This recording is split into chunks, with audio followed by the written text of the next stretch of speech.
62, 63 ఏళ్ళు ఉన్నా. నాకు కూడా లేదు పింఛన్ మరి ఇప్పుడు. పెన్షన్ అప్లై చేసిండ్రా మీరు? చేసిన అప్పుడు ఇస్తున్నారు 100 రోజుల్లో ఇస్తున్నారు. మళ్ళీ ఏమైంది?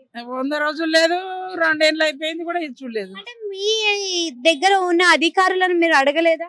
అధికారులను అడిగితే అధికారులు అక్కడి నుంచి ఆర్డర్ రాలేదని చెప్పారు. అంటే అవే కాకుండా ఫ్రీ కరెంట్ గానీ, ఫ్రీ బస్ గానీ, 500 రూపాయల గ్యాస్ గానీ, సన్న బియ్యం గానీ గ్యాస్కి ఏం లేదు. అప్లై చేసిండ్రా? లేదు, ఎవరికి గ్యాస్ అంటే ఇప్పుడు సంఘంకి చీరలు అని చెప్పేసి ఇస్తుండ్రు కూడా లేవు మాకు. ఎందుకని? ఏమో తెలియదు. ఇళ్ళ కోసం సర్వేలు చేసారు కదా గృహలక్ష్మి పథకం కింద, మరి సర్వే మంచిగా చేసిండ్రా?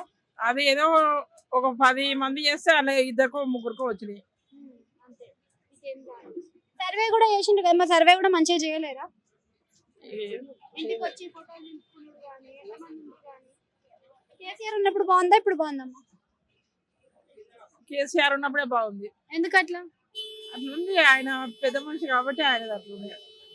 ఆయన ఉన్నప్పుడు మనకి ఫ్రీ పథకాలు ఇవ్వలేదు, ఫ్రీ బస్ ఇవ్వలేడు, ఫ్రీ కరెంట్ ఇవ్వలేడు, ఇట్లాంటి పథకాలు ఏమి ఇవ్వలేడు కదా, అప్పుడు మంచిగా ఉందా? అప్పుడే బాగుంది.